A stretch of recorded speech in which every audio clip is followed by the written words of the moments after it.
Bonsoir à tous et à toutes, je suis ravie de vous retrouver pour ce journal de la rédaction. On commence comme toujours par les titres de votre actualité. Drame à Florensac, cet après-midi ont eu lieu les obsèques de Carla, cette collégienne mortellement battue lundi devant son collège par un adolescent de 14 ans. L'agresseur a passé sa première nuit à la prison pour mineurs de Lavore. Les indignés, ils campaient depuis 3 semaines sur l'esplanade Charles de Gaulle. Ce matin, ils ont été délogés par une vingtaine de policiers. Il n'y a pas d'âge pour être un décideur. 80 élèves de CM2 ont siégé toute l'année à l'Assemblée générale du Conseil municipal des enfants. Ils ont rencontré Hélène Mandrou hier pour faire le bilan de l'année écoulée. Et nous recevons sur ce plateau Michel Moati, maître de conférence en sociologie à l'université Paul Valéry, venu discuter de l'utilisation que font les adolescents des réseaux sociaux. Je vous le disais dans les titres, la ville de Florensac était en deuil cet après-midi. Les obsèques de Carla ont eu lieu à 15h en l'église Saint-Jean-Baptiste. Je vous rappelle les faits. Lundi, l'adolescente âgée de 13 ans est agressée devant son collège par le grand frère d'une camarade de classe avec qui elle s'était disputée. Transportée à l'hôpital de la Péronie à Montpellier, elle a succombé à une hémorragie interne provoquée par un coup de poing violent reçu dans la gorge. Famille, amis, camarades et même des inconnus sont venus lui rendre un dernier hommage. Il est 15h lorsque le fourgon mortuaire arrive sur le parvis de l'église Saint-Jean-Baptiste de Florensac. 3 autres suivent, chargés de fleurs blanches. 1 millier de personnes sont venues rendre un dernier hommage à Carla. C'est une grande tristesse pour tout. Voilà, je n'ai rien à dire d'autre. Merci. Je pense qu'il faut rester digne, il faut rester humble et je pense qu'il faut laisser faire la justice. C'est 2 familles en détresse, c'est 2 familles qui vont être anéanties, qui le sont déjà. Et voilà, je suis vraiment désolée et j'espère que ça n'arrivera plus. Aujourd'hui, le temps de recueillement, ça va être, je pense, très dur. Et je pense que pour la famille, il y en aura pour quelques temps. Ses amis du club de danse sont là et forment une haie d'honneur à l'entrée du cercueil dans l'église. Tout au long de la cérémonie sont projetées des images de la jeune fille. L'abbé Bernard Lassalvie entame son homélie devant une église saisie par l'émotion. Il s'adresse aux parents. « Vous n'êtes pas seuls, dit-il. Carla, c'était la vie. » Une jeune fille prend la parole, évoque la victime, son charisme, sa beauté. Le curé conclut sur le thème de la violence et exhorte les gens à être, dit-il, tous des militants de la paix et de l'harmonie. Je crois que aussi bien les parents que les enfants le voudraient, mais aujourd'hui, c'est les parents qui doivent construire le monde meilleur. Et les enfants construiront le monde meilleur pour les leurs. Mais tant que les parents ne prendront pas en main les enfants, des catastrophes comme celle d'aujourd'hui continueront à être. Aujourd'hui, c'est à Florensac, demain, ça sera ailleurs. Dans le village, de nombreux commerçants avaient baissé leurs rideaux au moment où Carla était inhumée dans le village voisin de Saint-Ibéry. Voilà, c'est un reportage signé Jean Brun. Donc je vous le disais, je reçois sur le plateau Michel Moati. Bonsoir, merci d'avoir accepté notre invitation. Alors vous êtes maître de conférence en sociologie à l'université Paul Valéry de Montpellier et vous êtes spécialiste en sociologie des médias. Oui, c'est vrai. Alors, justement, on parlait du drame de Florensac. On sait que l'adolescente a été donc battue par le frère d'une camarade avec qui elle s'était disputée, notamment via le réseau Facebook. Alors, ma première question, c'est est-ce que via Facebook, les échanges sont plus violents entre adolescents ? Alors, d'abord, si vous permettez, autant en tant qu'enseignant qu'en tant que papa moi-même, je voudrais avoir une pensée pour cette jeune fille qui a été victime de ce drame affreux, pour toutes les familles d'ailleurs, parce que je pense que le ressenti doit être aussi très violent dans la famille de l'agresseur. Et pour répondre à votre question, je ne suis pas sûr du tout que Facebook soit, même s'il est désigné par certains, un certain membre du personnel politique comme le grand coupable, je ne suis pas sûr que ce soit tout à fait de ce côté-là qu'il faille tourner nos regards pour essayer de comprendre ce qui s'est passé à Florensac. Alors, officiellement, on sait que Facebook est interdit aux moins de 13 ans. Qu'est-ce que vous en pensez ? Est-ce qu'en pratique, c'est vraiment possible d'interdire aux moins de 13 ans ? Et pourquoi est-ce que 13 ans est la limite d'âge ? Alors, sur l'aspect juridique, je pense que... D'abord, je ne suis pas compétent pour vous répondre. Je ne sais pas comment le législateur peut définir des âges limites pour utiliser, autant pour le cinéma ou pour les programmes télé. Il y a eu des lois qui ont été votées et qui tendent à s'appliquer, mais encore faut-il que les parents les fassent respecter, parce qu'on ne peut pas mettre un policier dans chaque foyer pour vérifier que les enfants ne regardent pas les programmes qui leur sont interdits. Sur Facebook et sur Internet en général, je ne vois pas très bien comment on pourrait faire imposer la moindre législation. On le voit bien, hein, malgré les propos du ministre Luc Châtel qui voudrait que Facebook soit mieux contrôlé, plus contrôlé, etc. On va se retrouver dans un protocole qui va ressembler comme deux gouttes d'eau à celui qu'on a connu pour Adopi, avec beaucoup de menaces, beaucoup de bruit, beaucoup d'agitation, et à l'arrivée, pas grand-chose. Je ne crois pas qu'on trouve une solution de ce côté-là. Mais s'il y a quand même un âge, d'après vous, à partir duquel on peut être autonome sur les réseaux sociaux? Il faudrait déjà définir ce qu'est vraiment l'autonomie, c'est utiliser... Sans les parents derrière je crois que la preuve est faite. Hein. Les enfants, je ne parle même pas des adolescents, les enfants savent utiliser Internet, savent utiliser les réseaux sociaux, savent se créer des comptes, savent à peu près tout faire sur Internet, peut-être même mieux que nous, mieux que leurs parents, mieux que leurs grands-parents. Donc l'autonomie, elle est là, c'est un fait acquis, c'est un fait avéré, et je ne crois pas qu'il faille débattre de ça pendant des années. Alors les parents ne peuvent rien faire, vraiment, si, pour bien surveiller? sûr, Qu'est-ce au qu'ils pourraient contraire, faire? je crois que toute la question est là. C'est aux parents un petit peu d'encadrer, mais j'ai envie de dire pour Internet comme pour le reste, parce qu'Internet, on en parle comme si c'était un univers à part dans la société. C'est comme le reste, j'ai envie de dire, si les parents sont là dans la vie quotidienne, dans la vie de tous les jours, si les parents savent encadrer leurs enfants, et je crois qu'il y avait un des interlocuteurs là de votre sujet, de votre reportage qui l'évoquait, je crois que tout ira bien dans le monde réel comme dans le monde virtuel. C'est là que ça se joue. Le fait qu'il y ait écran quand même, lorsqu'ils échangent, est-ce qu'il n'y a pas une sorte d'inhibition derrière l'écran? Ils ne sont pas plus révoltés, Alors plus ça, violents? c'est plus révolté, je ne sais pas, qu'ils soient différents de ce qu'ils sont dans la vie réelle, c'est une évidence. On l'a constaté pas seulement avec Facebook. Internet, c'est une machine. Moi, j'avais utilisé le terme il y a un moment. C'est une machine à réalité virtuelle. On est dans un simulateur de monde, dans une recomposition d'un certain nombre de choses, dont les relations sociales, et en particulier les relations entre jeunes. On voit bien. Alors, si on veut aller plus loin, il faut regarder l'ampleur qu'a pris pas seulement Facebook, hein, on pourrait citer les autres réseaux sociaux, comme on dit aujourd'hui, que ce soit le plus connu, c'est Messenger. Hein, oui, Twitter, MSN. Et Twitter un peu moins, je pense, par les très jeunes et par les ados. C'est plus un outil, mais enfin, ils l'utilisent aussi. Mais je dirais Facebook et Messenger, ils y sont, j'ai envie de dire, à temps complet, ouais. À plein temps. Est-ce que par les virtuels, ils ne peuvent pas plus facilement se rallier? Il y a eu des histoires de ces gamins qui avaient fait des groupes Facebook pour aller en tabasser un autre. Est-ce que le fait que le virtuel ne les aide pas, est-ce que dans la vraie vie, vraiment, ils se seraient concertés comme ça? Alors on pourrait, je pense qu'il y a des sociologues qui vont s'engouffrer, dont je ne suis pas tout à fait, qui vont s'engouffrer dans cette brèche en disant Internet, ça a créé des nouveaux espaces dans lesquels on peut faire tout et n'importe quoi, alors que dans la vie normale, tout est cadré, etc. J'ai pas l'impression que ça soit tout à fait le cas. J'ai l'impression que Internet n'a pas déverser dans la vie réelle un certain nombre de dérives, un certain nombre de dysfonctionnements, un certain nombre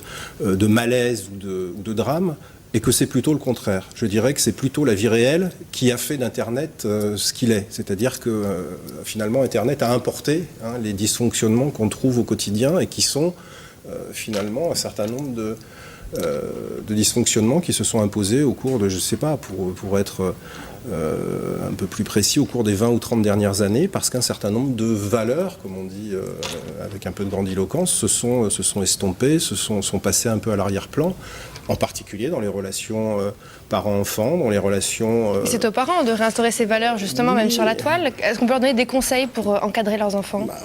Déjà, je suis plutôt un pédagogue qui s'adresse aux enfants plutôt qu'aux parents, mais je pense que la proximité, l'écoute, l'échange, le dialogue, enfin, c'est des lieux communs que j'avais égrenés là, mais sont parmi les solutions qu'on va trouver pour essayer de rendre un peu meilleur ce monde, mais pas seulement le monde virtuel, le monde dans lequel parce que vous me dites Internet, Facebook, etc., on fait des bandes, on crée des bandes et on va faire des règlements de compte avec des bandes qu'on... Moi, j'étais gamin, il n'y avait pas Internet, il y avait déjà des bandes, il y avait déjà des bagarres, il y avait déjà des règlements de compte, il y avait des coups de poing qui s'échangeaient, voire parfois pire, la sortie des collèges et des écoles. On n'a pas attendu Internet pour tout ça. C'est un faux débat alors finalement, ce cyberharcèlement, toute cette polémique. Je crois qu'il y a deux choses. Il y a d'abord un coupable facile, ça permet d'éviter peut-être de remettre en cause un certain nombre de choses, en particulier les relations qui se sont instaurées, pas dans toutes les familles, loin de là, mais dans un certain nombre de familles, parce que, encore une fois, la société a changé, la société a évolué, il y a beaucoup de familles monoparentales, il y a beaucoup de familles avec des soucis économiques qui ont plus le temps, les moyens, etc., de consacrer à leurs enfants le temps qu'ils consacraient auparavant.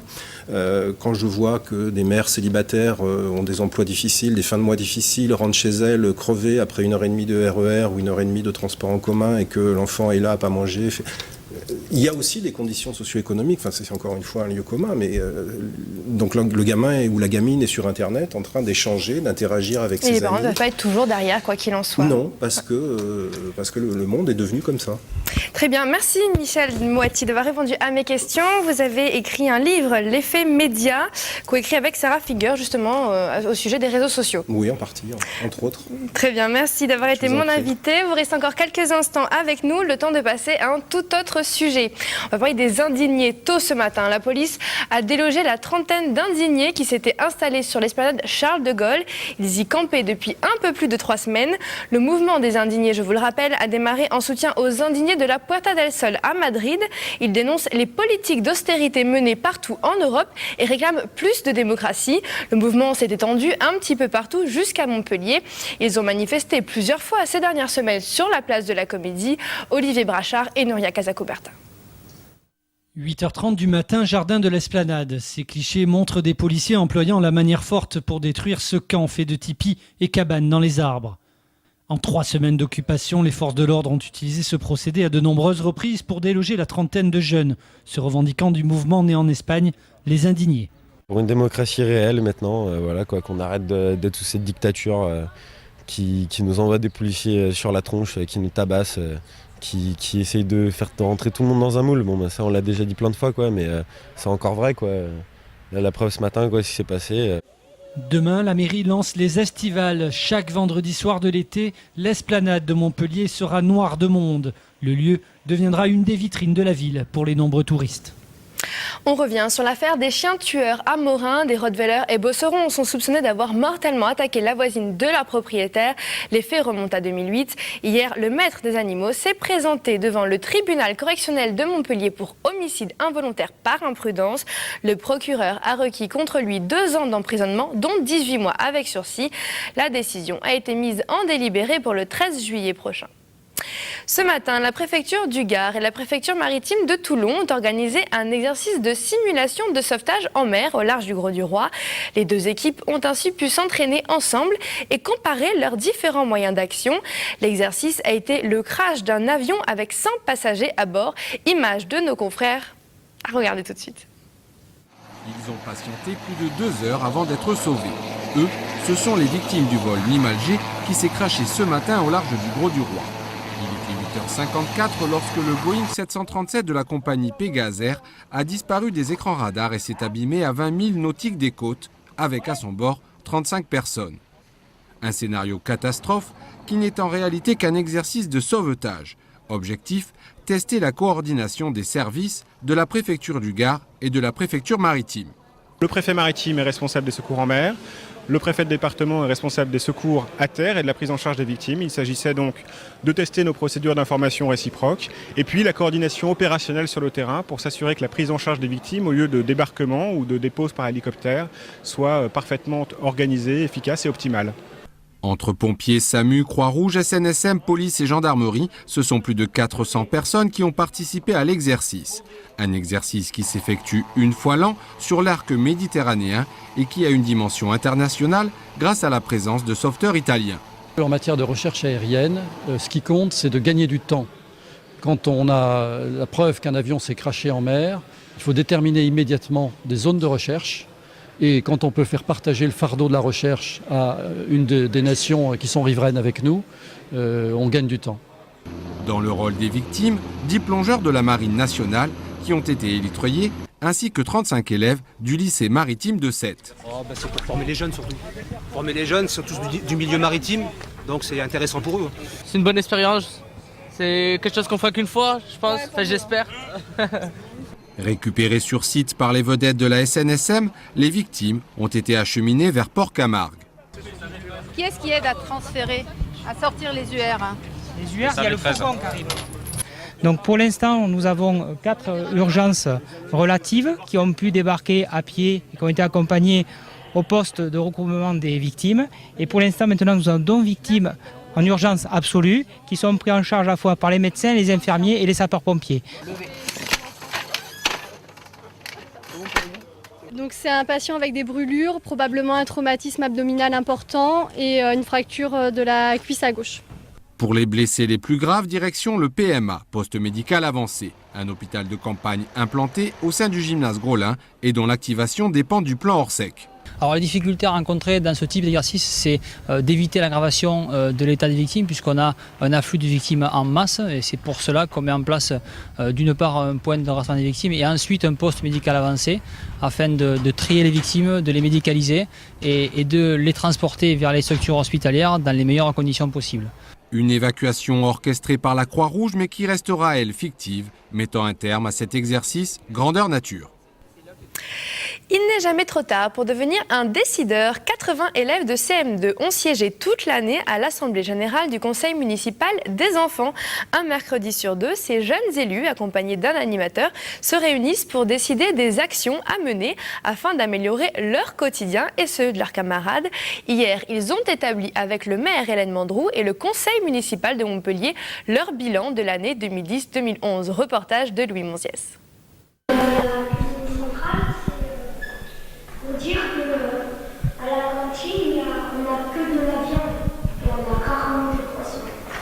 Le conseil municipal 2010-2011 vient de clore ses travaux. Réflexions et propositions ont été faites. C'est un projet mis en œuvre par l'adjoint à la mairie qui s'intègre dans ce que la municipalité fait aux côtés de l'éducation nationale. Ce que j'ai souhaité, c'est que les travaux du conseil municipal d'enfants soient orientés vers du concret, qu'il puisse y avoir des contributions authentiques avec la vision de l'enfant dans l'école et en dehors de l'école.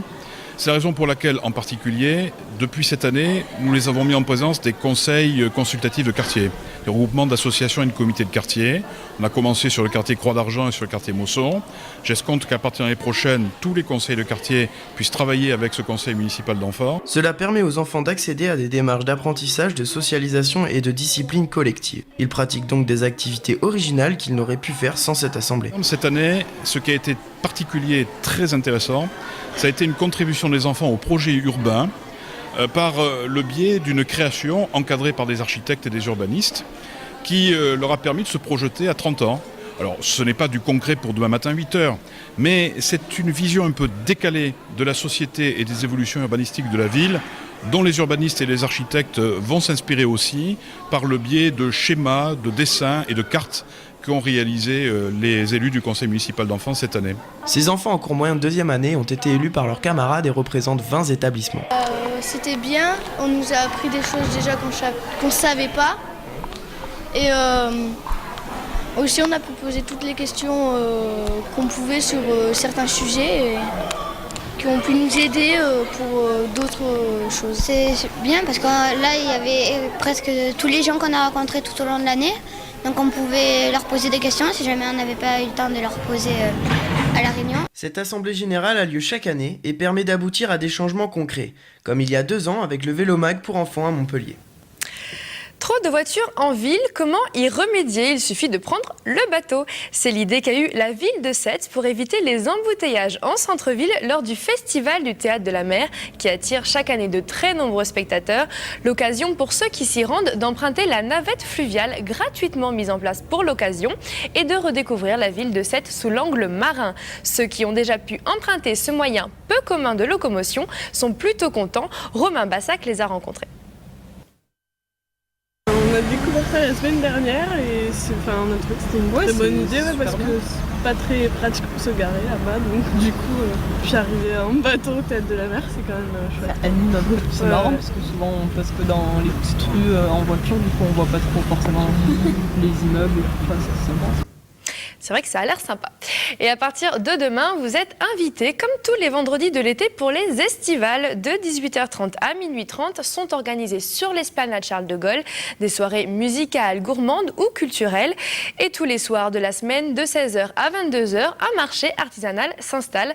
Voilà de quoi faire une jolie balade nocturne en famille ou entre amis dans le centre-ville. Voilà, c'est la fin de ce journal. Je vous retrouve demain à 12h30 pour faire le point sur l'actualité. Et je vous souhaite à tous une très belle soirée sur TV Sud.